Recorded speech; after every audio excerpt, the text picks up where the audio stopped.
zindi mtima umo. Tiende pamozi ndi mtima umo. Tiende pamozi ndi mtima umo. Tiende pamozi ndi mtima umo. Tiende pamozi ndi mtima umo. Tiende pamozi ndi mtima umo.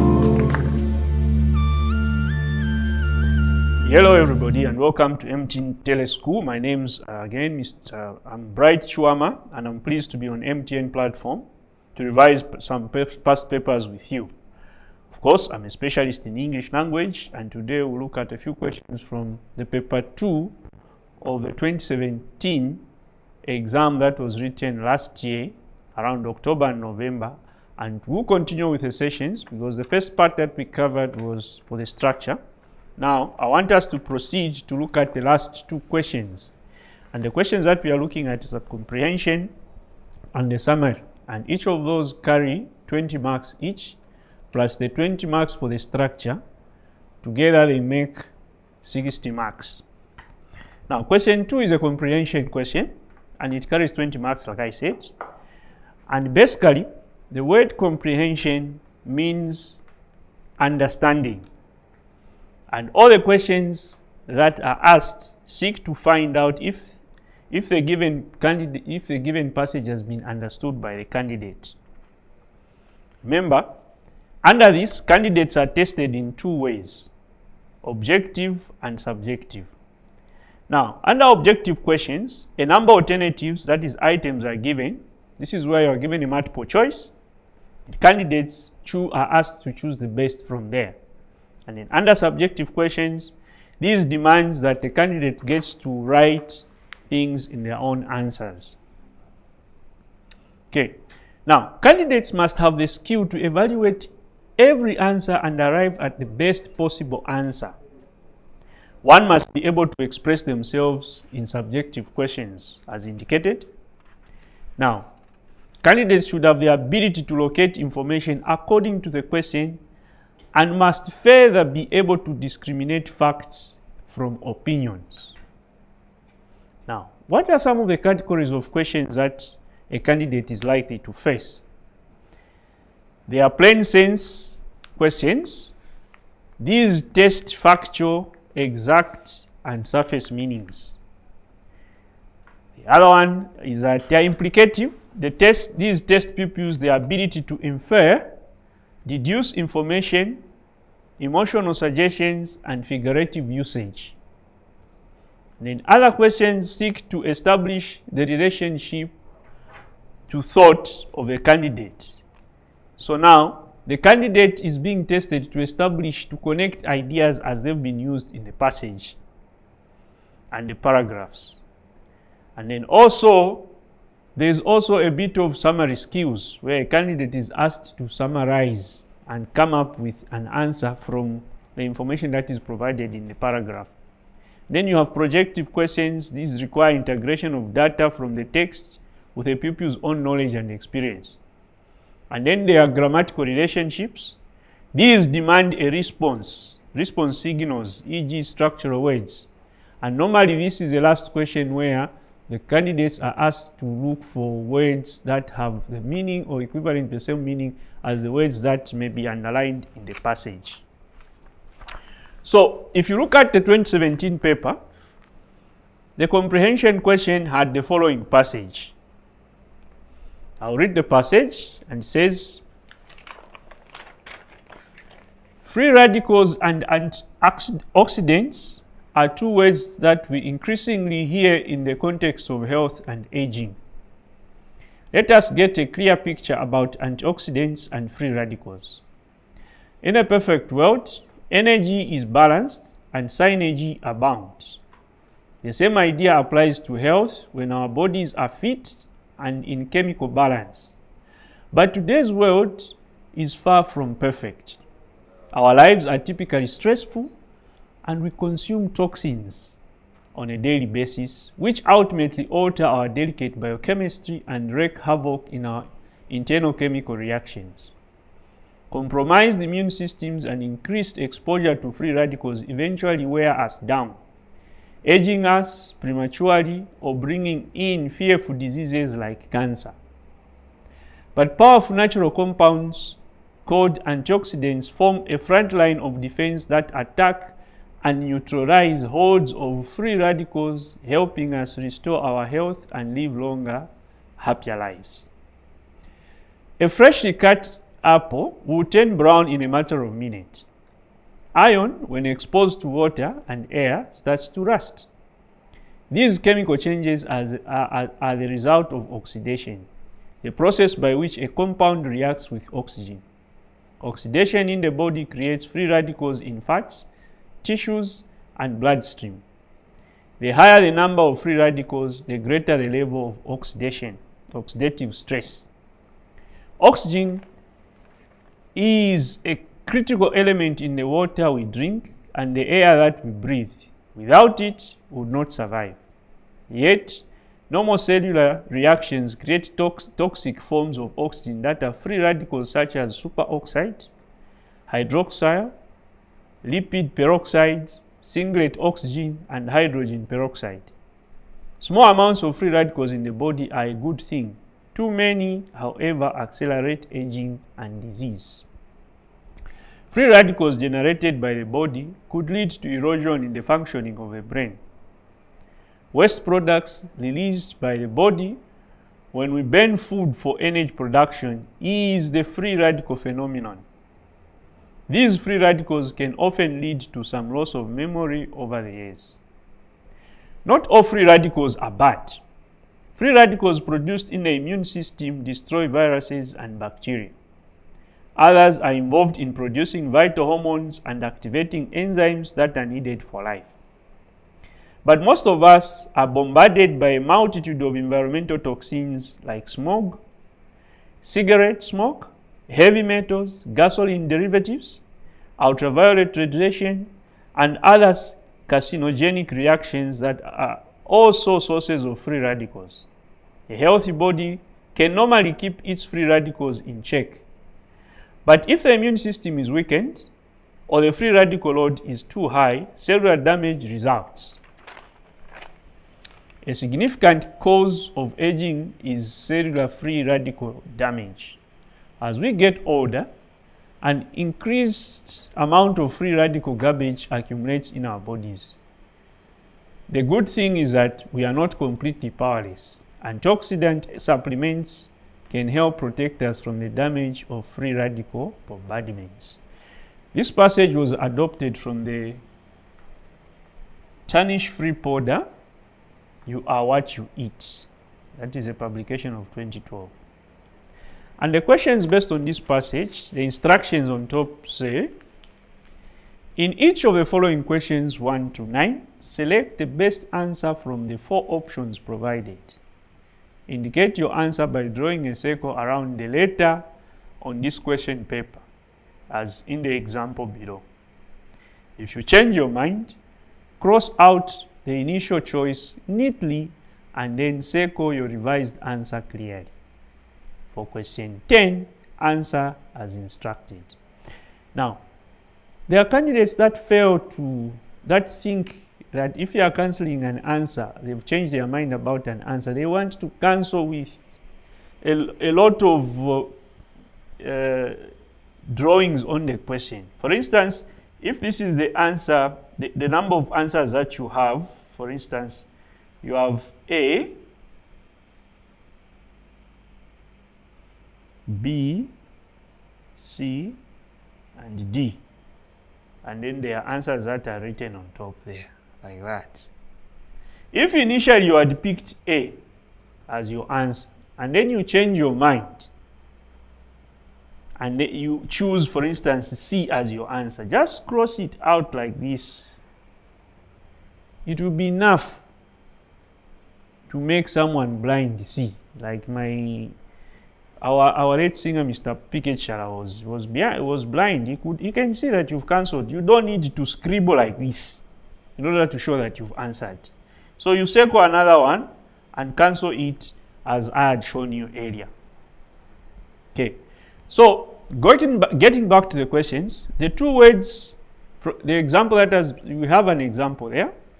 The two words free radicals and antioxidants are increasingly heard in A. Context areas, different situations, healthy situations, hearing context. Now, from the four options given, we are being told, and the answer indicated there, C is the best answer as it has been circled. So the best answer is C, and that's how you should indicate all your answers. Just circle the answer in the question paper itself. Question 1. The passage is about free radicals and antioxidants, free radicals in the food, health and aging, oxidation in the body. And the choices given range from that. The answer is A, free radicals. Okay. Question 1, the answer is free radicals, meaning the passage is about radicals and the antioxidants. Question 2. Question 2 reads, according to paragraph 2, people's lives are carefree, compromised, delicate, full of stress. Now, because we've been referred to paragraph 2 of the passage, let us refer back to that passage. You will read again so that we can get the correct answer to see what the passage says about people's lives. Remember, earlier on in the other session of revision of paper 2, I had said all the answers for paper 2 are found in that particular paper itself. You don't need to look for answers elsewhere apart from the question itself that you have in front of you. So we've been referred to paragraph 3. And remember, the steps are that you read through the passage generally to get a general understanding of it. And then also, whenever you are answering, you refer back to the passage because all the answers are in the passage. Remember, the examiner is looking for you to show your ability to have read and understood the passage. Now, the only way you can show that you've understood the passage is by picking the correct answers. So paragraph 2 reads, in a perfect world, energy is balanced and synergy abounds. The same idea applies to health when our bodies are fit and in chemical balance. But today's world is far from perfect.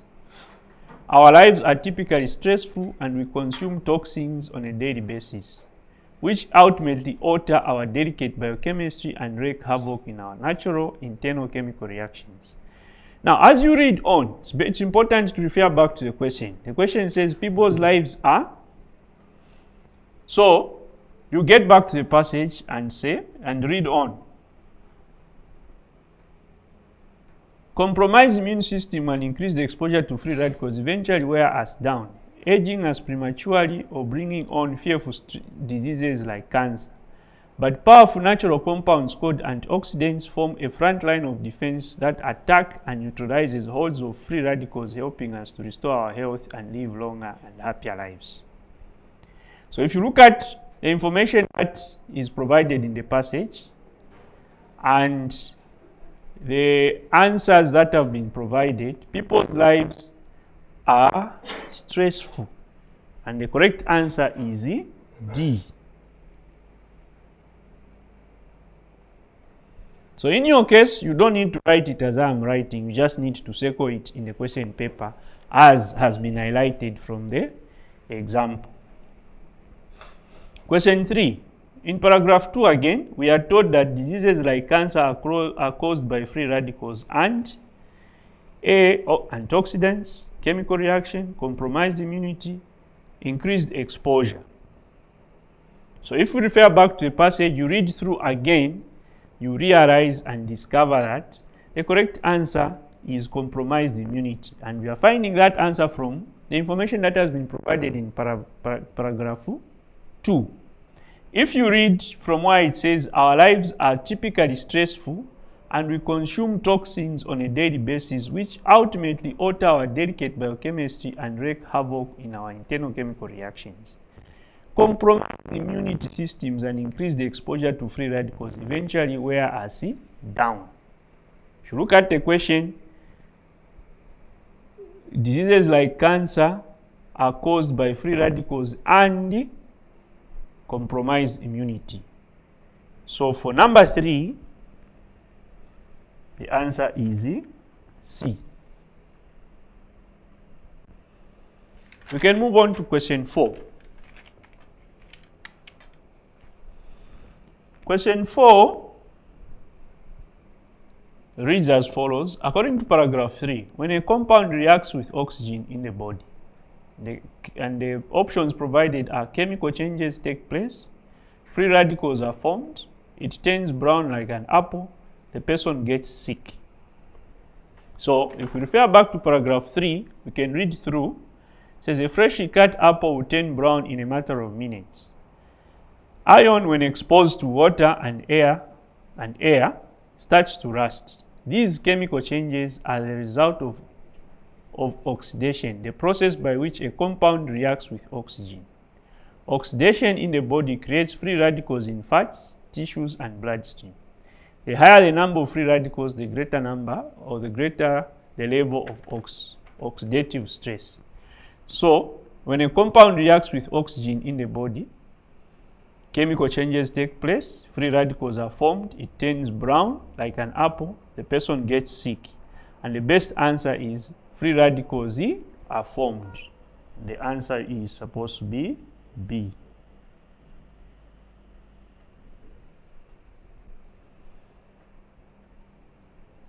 Question 5. In paragraph 4, all the elements listed below are free radicals except hydrogen peroxide, lipid peroxide, oxygen in water, singlet oxygen. So refer back to paragraph 4 to see if we can get the answer. And the question again is, all the elements listed below are free radicals except for one. So the one which must establish by getting the information from paragraph 4. Oxygen is a critical element in the water we drink and the air that we breathe. Without it, we would not survive. Yet, normal cellular reactions create toxic forms of oxygen that are free radicals such as superoxide, hydroxyl, lipid peroxides, singlet oxygen, hydrogen peroxide. Small amounts of free radicals in the body are a good thing. Too many, however, accelerate aging and disease. So if you look at the options given there, all the elements listed below are free radicals except hydrogen peroxide, lipid peroxide, oxygen in water, singlet oxygen. So from the information that we are getting from paragraph 4, you do realize that oxygen in water is the only one that is listed as not being a free radical, because you realize that oxygen in water is mixed with hydrogen. So the answer there is C. Question 6. From paragraph 5, we can conclude that free radicals in the body are waste products, burn food for energy, generate energy, produce erosion. So let's get to paragraph 5. Free radicals generated by the body could lead to erosion in the functioning of the brain. Waste products released by the body when we burn food for energy production is the free radical phenomenon. These free radicals can often lead to some loss of memory over the years. So the question again reads, we can conclude that free radicals in the body are waste products, burn food for energy, generate energy, produce erosion. The answer there, according to there is the free radicals are waste products, because it clearly says so in the opening sentence where it says free radicals generated by the body could lead to erosion in the functioning of the body. Waste products released by the body when you burn food. So the excess are a waste product. So for question 6, the answer is A. Moving on to question 7. According to the passage, which of the following statement is not true? Free radicals can cause loss of memory, can make you age quickly, in moderation are good, produced by the immune system are bad.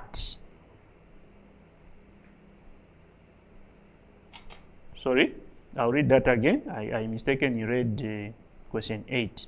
In paragraph 6, others are involved in. The word others refer to bacteria and viruses, bodies, free radicals, immune system. So let's look at paragraph 6. And it reads, not all free radicals are bad. Free radicals produced by the immune system destroy viruses and bacteria. Others are involved in producing vital hormones and activating enzymes that are needed for life. So that is a statement we are looking at.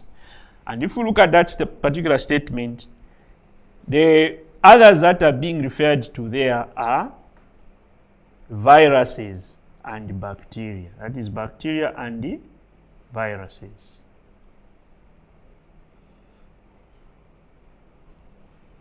Question 8. According to the passage, which of the following statement is not true? Free radicals can cause loss of memory, can make you age quickly, in moderation are good, produced by the immune system are bad. Now, if you look at the information that we find in the passage, point A there says can cause loss of memory. It's true because that information is provided in the passage. Can make you age quickly. Again, we will find that information. In moderation are good. Again, that information is given to us according to the passage. Remember, all the answers are answered according to the information that is provided in the passage. The only information that may not be true that we do not find anywhere in the passage after reading the passage is that free radicals produced by immune system are bad. That is not true. So the answer there for question 8 is D.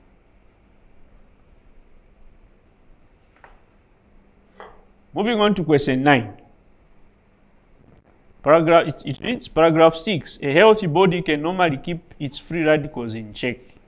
Means that a healthy body can dash free radicals, control the development of, go through the, never develop, will always have. Let's look at paragraph 6. And when we read through paragraph 6, it says, not all free radicals are bad. Free radicals produced by the immune system destroy viruses and bacteria. Others are involved in producing vital hormones and activating enzymes that are needed for life. But most of us are bombarded by a multitude of environmental toxins like smoke, cigarette smoke, heavy metals, gasoline derivatives, ultraviolet radiation, and other carcinogenic chemicals that are also sources of free radicals. A healthy body can normally keep its free radicals in check, but if the immune system is weakened or the free radical load is too high, cellular damage results.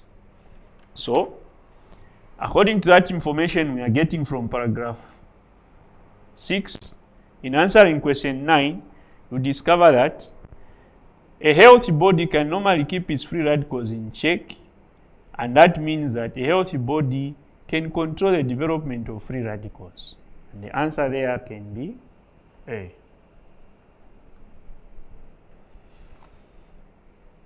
Now, those questions are objective questions. You have no choice about, you are given a choice and you have to pick one of them. Given a choice and you have to pick one of them, as you have seen. Like I said, you circle the answer that you think is correct. If you were to change your mind, you just have to cancel as I had highlighted earlier. Now, the next question is a grammatical question because it is, according to the instruction, seeking for the words that are, be careful, because it is common to have questions that seek for synonyms. But in this particular question, it says, from the underlined words in the passage, find antonyms. And they've clearly explained to you in the brackets there, it says, opposite meaning of the following words or phrases. Spell the words correctly. Write one word only. Remember, words with a similar meaning are called the synonyms. And words with the opposite meaning are known as the antonyms. meaning their opposite meaning. So as you answer, do not make a mistake of writing synonyms, but the question is asking you to pick words with the opposite meaning of what has been indicated. And the first one is the word conceal. So if you refer back to the passage, your focus should be on the words that have been underlined from the passage. Okay? Among the words you have abound, increased, exposed, released, activated, activating, weakened, damage. So if you check out those words, the word that has the opposite meaning as concealed would be the word exposed.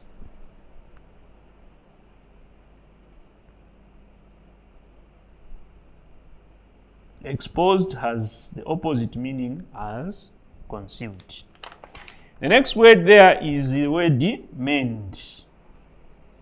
The word mend, if you check out the words that have been underlined in the passage, all those words, among them you find that the word that has the opposite meaning, the antonym of mend, is the word damage.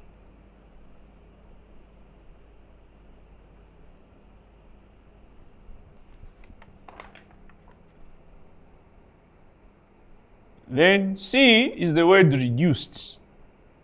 And the antonym for the word reduced among the words that have been underlined is the word increased.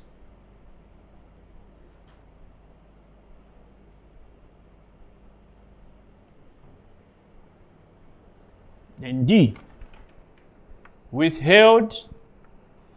The word that has the opposite meaning of the word withheld among those that have been underlined is the word released.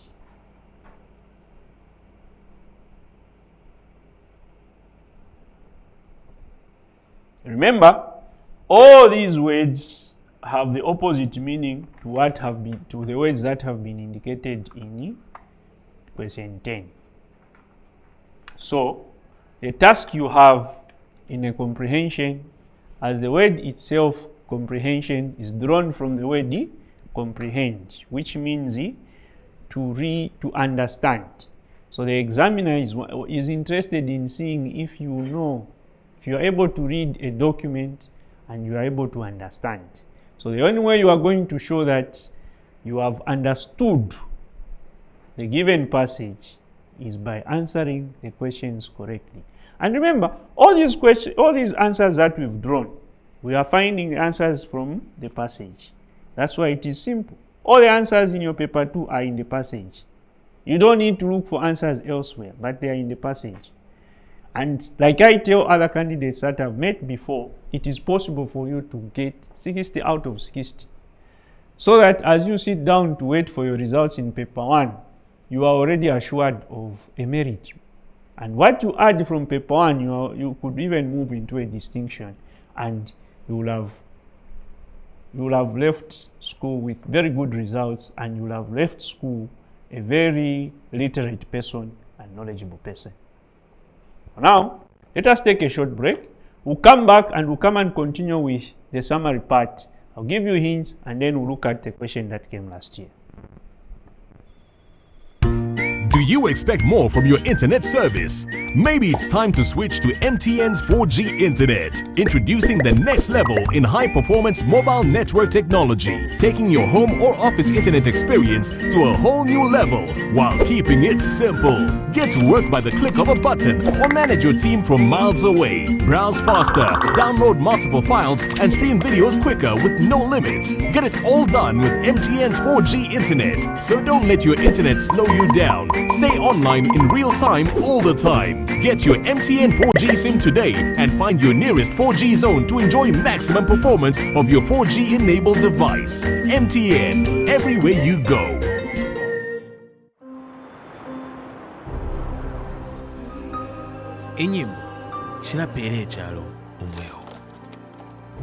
Without music, our lives would be lifeless. Music gives the mind wings. Music refreshes the soul on this journey of life and never dies.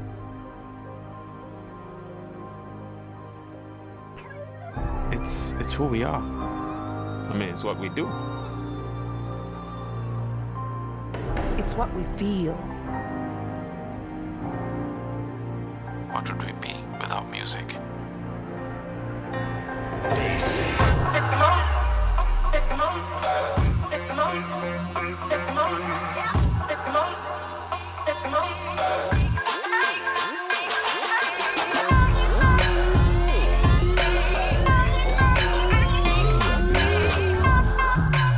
The future of music streaming is MTN Music Plus. MTN, everywhere you go. And we'd like to continue. So now, we've looked at the comprehension. Now, I want us to look at the last part of paper 2, which is the summary.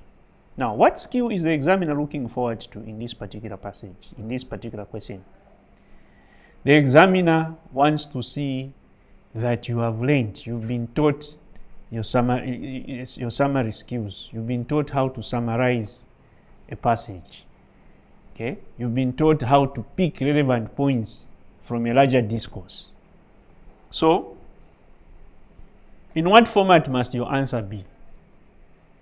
Your answer must be presented in prose, meaning in sentences that make sense, connected together and written in form of a paragraph. That's what your final answer must be. Not in note form. Okay? Your answer must not be in note form. So we are saying that a summary is a brief and clear statement in a connected and readable shape of substance of a longer passage.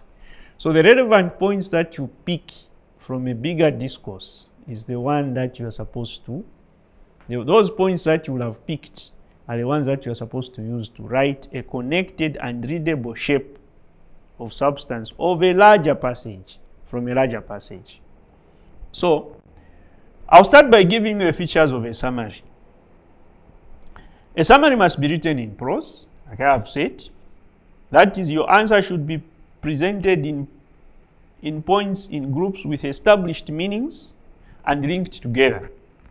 You must make it easier for the examiner to follow your line of thought. Connect your sentences with link words. Okay. And your summary must be brief.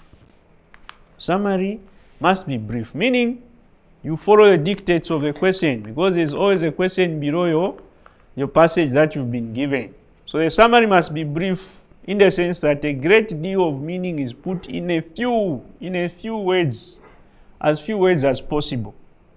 Stick to the limited number of words advised. Each question in a summary will always ask you to write in a limited number of words.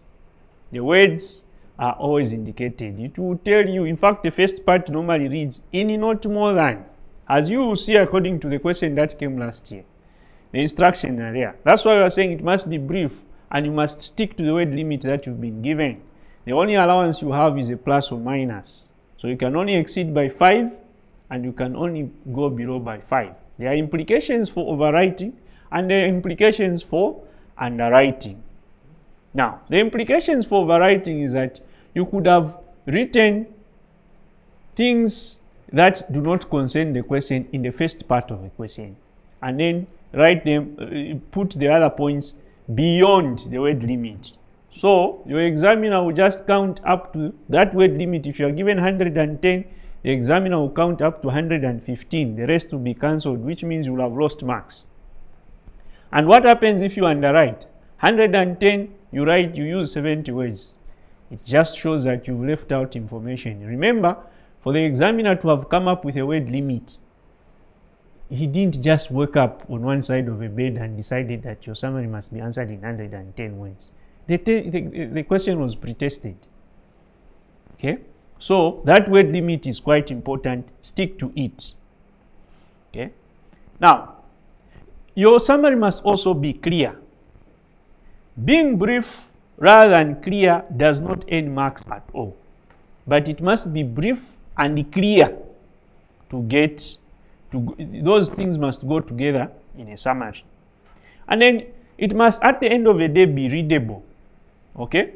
This is so that the answer must have complete sentences and be without omissions. It must be readable. It must make sense. And then it must contain substance, relevant points according to the dictates of the question. Okay? You must say no more or no less than what is said in the original passage. Keep the facts in the same proportion as the original passage. Do not alter the general balance. You must add nothing of your own to the original passage. No information must come from outside. Even if the passage that you've been given contains information that you may not agree with, or that contains information that you may not appreciate from your experience, do not argue with the passage. The passage has been provided as it is. It could even be fictitious. So if you begin to bring in things from outside, you are going to distort the information that is in the passage. Remember, all the answers for your summary, just like the comprehension, are found in a given passage. Okay.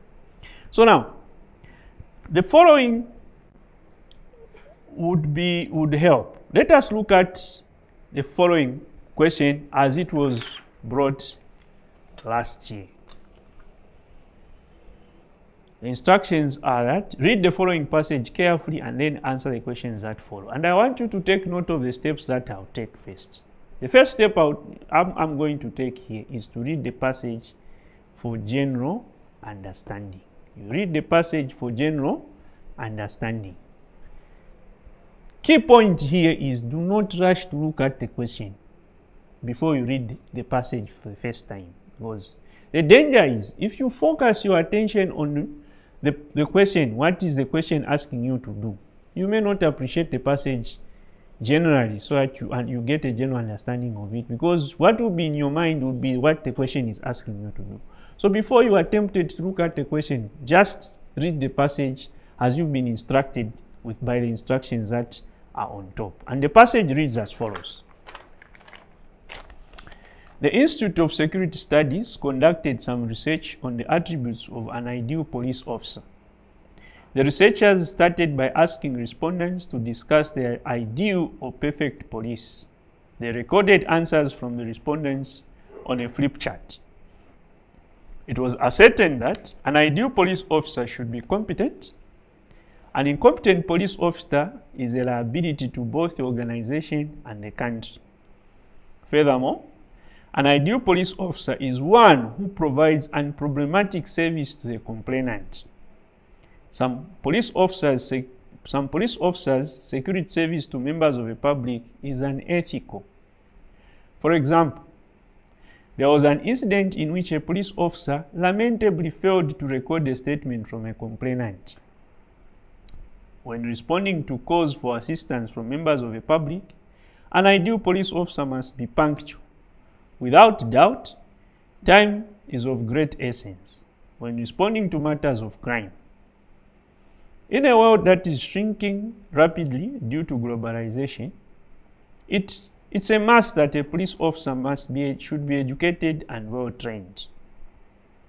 A police officer who has a humble education background cannot completely handle complex crime matters, especially fraud and cybercrime, among others. In fact, even an educated police officer needs to be exposed to an elaborate training system in that such an officer can confidently deal with both local and international organized crime.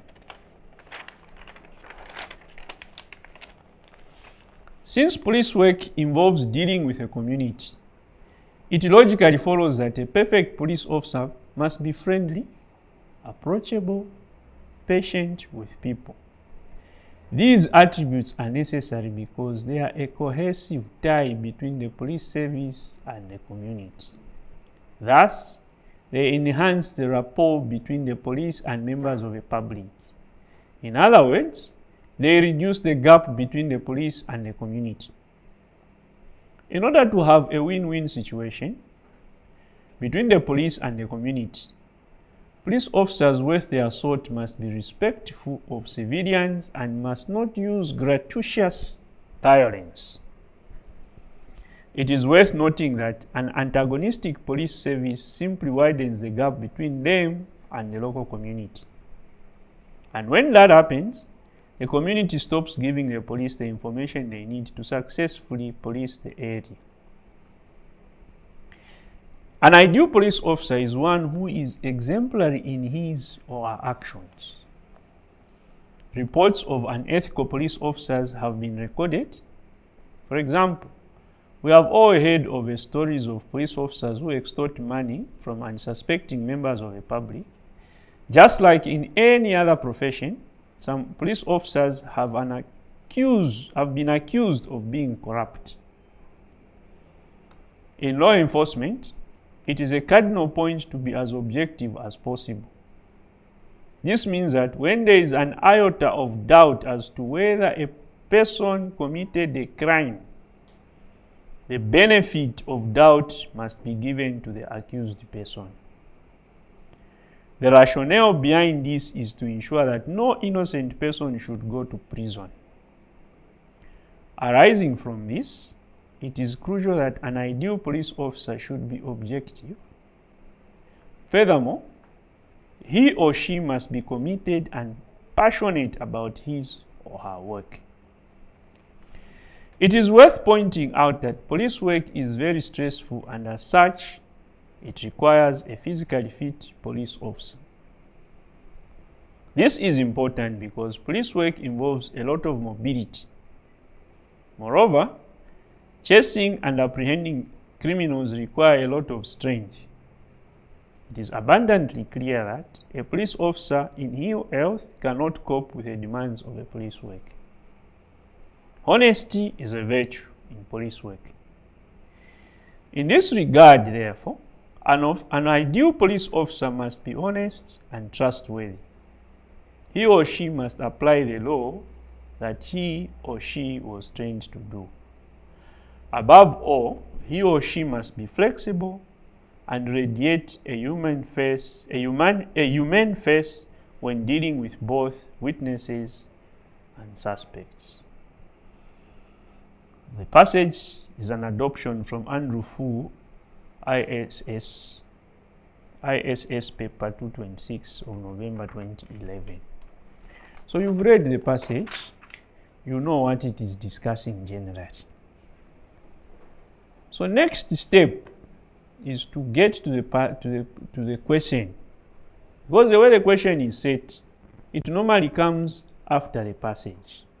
That is important so that you first of all read the passage, you know what it is discussing. And once you know what it is discussing, then you get to the question. What is the question asking you to do? It is from the question that you now get the clear instructions of what you are supposed to do. And it is from the question where the word limit, the number of words that you are supposed to write your summary in, comes in. Now, at this point, there is a difference.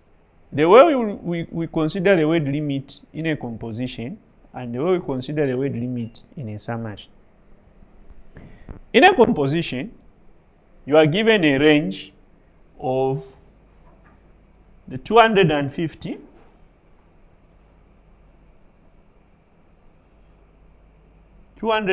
words to 350 words.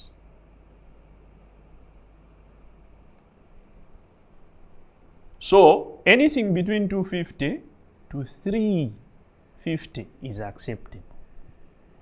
Now, in a summary, the question is specific. It doesn't give a range. If you've read this question, it says, according to the passage, what are the attributes of an ideal police officer? Present a well-connected summary of not more than 110. So here, a question is specific. It is simply saying 110, not more than that. So you are not being given a range. So what should you do? In this particular case, you will have to count each word you write down, unlike in a composition. So now, the question is, what are the attributes of an ideal police officer? So now, After this, you will have to go back to the passage now to pick. Now, in an exam, because you are not allowed to carry any extra material, you are not allowed to carry any pencil. You are allowed to carry a pencil, but not any extra writing material. You can use this same question paper to underline and number the points that you will have identified from the given passage. Okay? Having in mind that you are looking at the attributes of an ideal police officer from a passage that you have read, you pick the following points. Now, as you pick the points, it is important to avoid certain things. 1. Illustrations.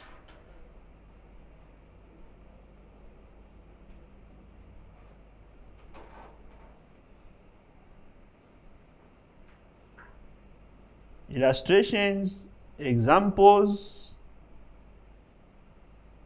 analogies. Those who just seek to confuse you. I'll give you an example.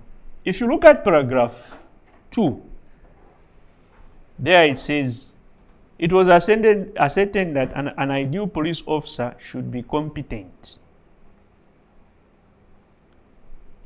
That is the point you are looking for. But there's a further explanation where it says an incompetent police officer is a liability to both the organization and the country. That is not an attribute. It is just explaining why we need a competent police officer. Okay? So that's what I mean by illustrations. So now, the following are points that should have made the summary for last year's paper. Remember, if the points that you identify from the passage should range between 16, and if it's possible, if you can identify 20, the better. Now, do not take each sentence as a point. You can have more than 1 point from one sentence. And also, take note of the fact that in sentences where you use the word and, or where you find or, the use of or, in that particular sentence, you could have 2 points.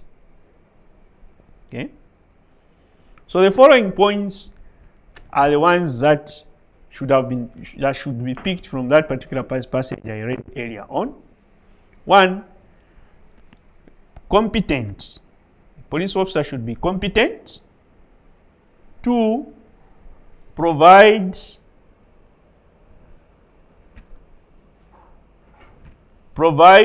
unproblematic service to the complainant. Okay, so number them should be, sorry about that, should be competent,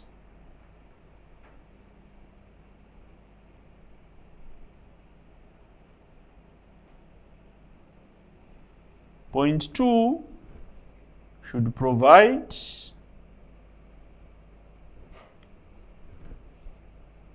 unproblematic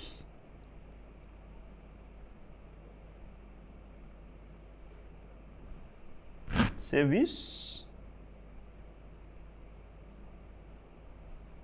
to the public.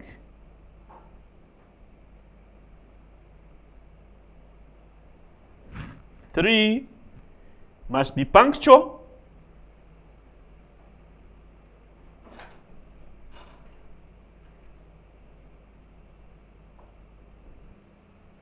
In responding to calls for assistance from members of the public.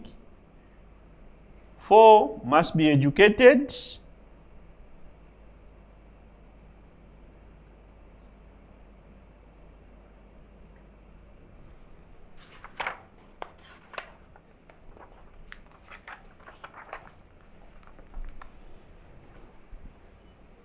5, must be well trained.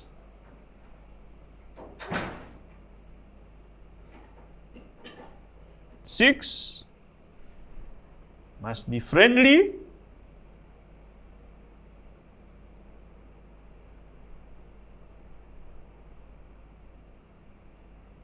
7, must be approachable.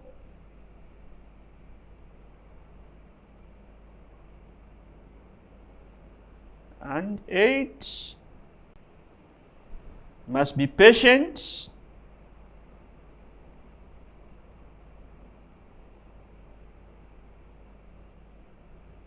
With people. 9. Must be respectful.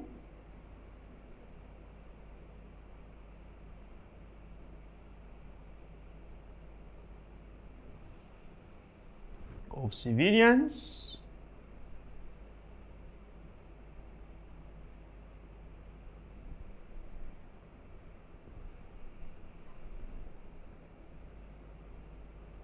10.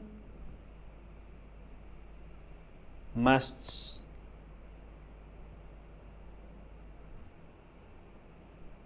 not use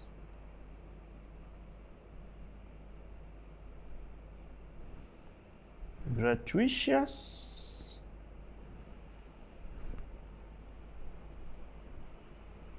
violence.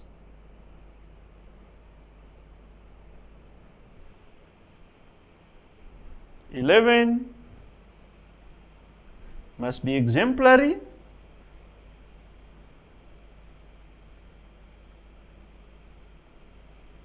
In his or her behavior.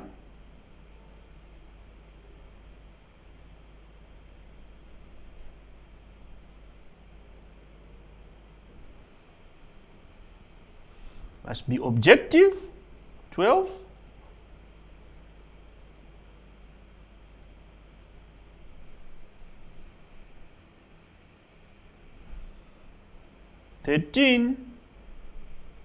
Must be committed.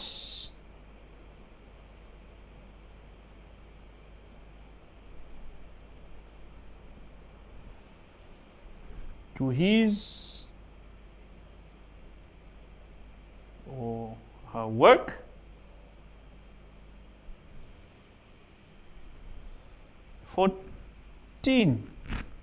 Must be passionate.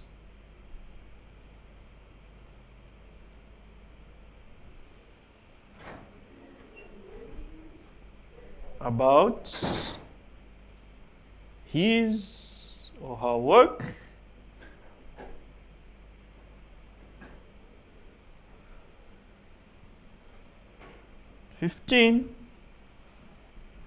Must be physically fit.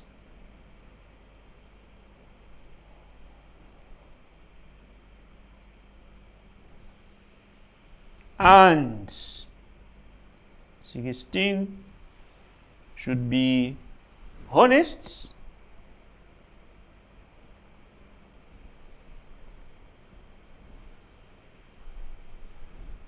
Seventeen, must be trustworthy.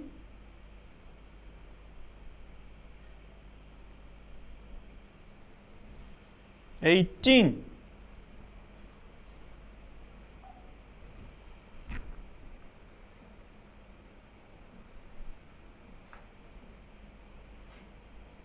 she or he must apply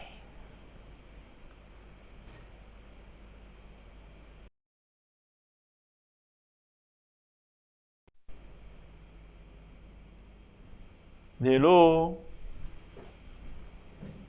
that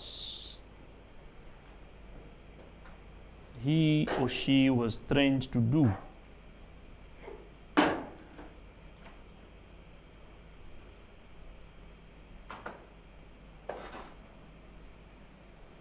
Nineteen,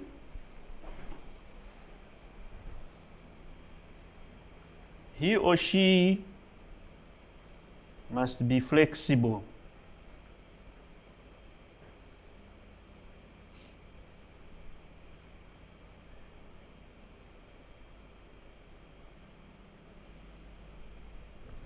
Twenty, must radiate a humble face,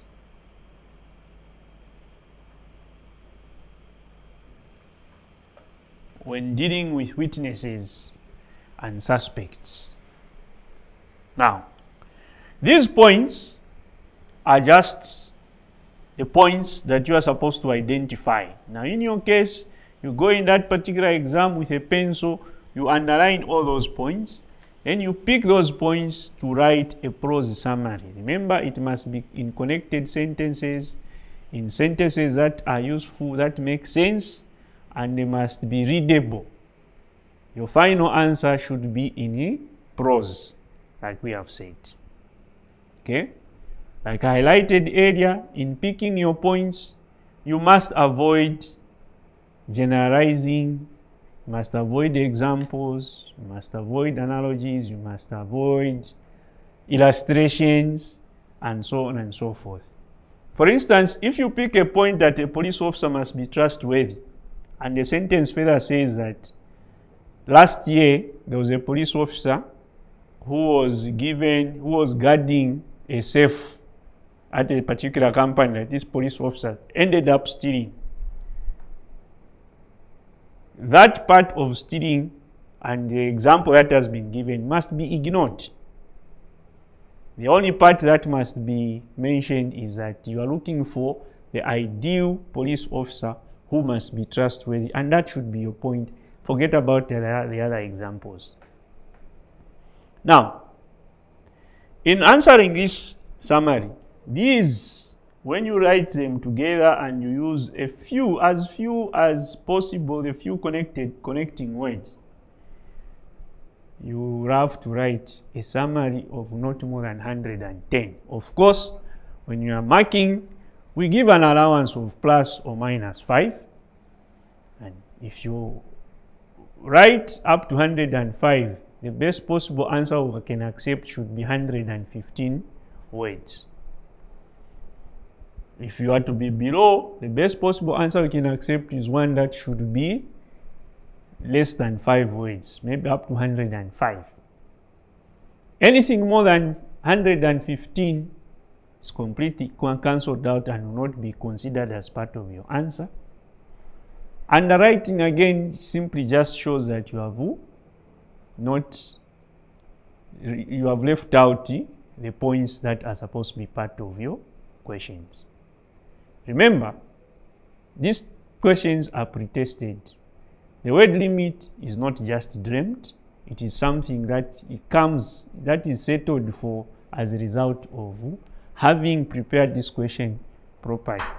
Remember, the whole essence of testing you in summary is to see if you have the skill to summarize a passage and come up with a singular answer to a question. Out of a bigger part, you pick what is relevant according to the dictates of the question, and then you put it in an answer and consider only the relevant points. You write a summary like that. So now, paper 2, we've covered everything in paper 2. And if you can see, like I said earlier, all the answers are in this same question paper. You don't need to think like what people would say, I would put it in inverted commas, outside the box. You have to think within. And by thinking within here, I'm trying to tell you that the answers are found in your question paper that you'll be given on the 29th of October. Remember, English paper 1 and paper 2 are written on the same day. Do not write paper 1 and then head home thinking you write paper 2 the following day. The papers are written on the same day. So for now, I would like to wish you good luck as you prepare for this exam. Take notes and please make sure that you tune in tomorrow for the exam tips, as I'll be giving exam tips for both paper 1 and 2. So tune in so that you can get the best advice as much as possible. For now, I would like to thank you very much. My name's again Bright Chiwama, and I'm a specialist in this. It's been a pleasure. Remember, spread the word. Tell more people about this. The MTN TV Plus app, plus encourage people to like the MTN Facebook page and tune in so that you can learn as much as possible. Remember, it's not just English, there are other subjects too, but I encourage you to tune in. Thank you very much and bye-bye.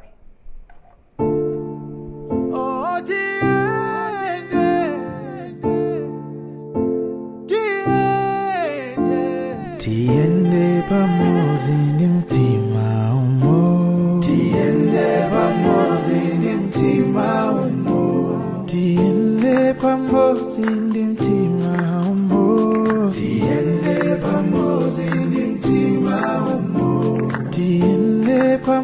mmozi ndi mtima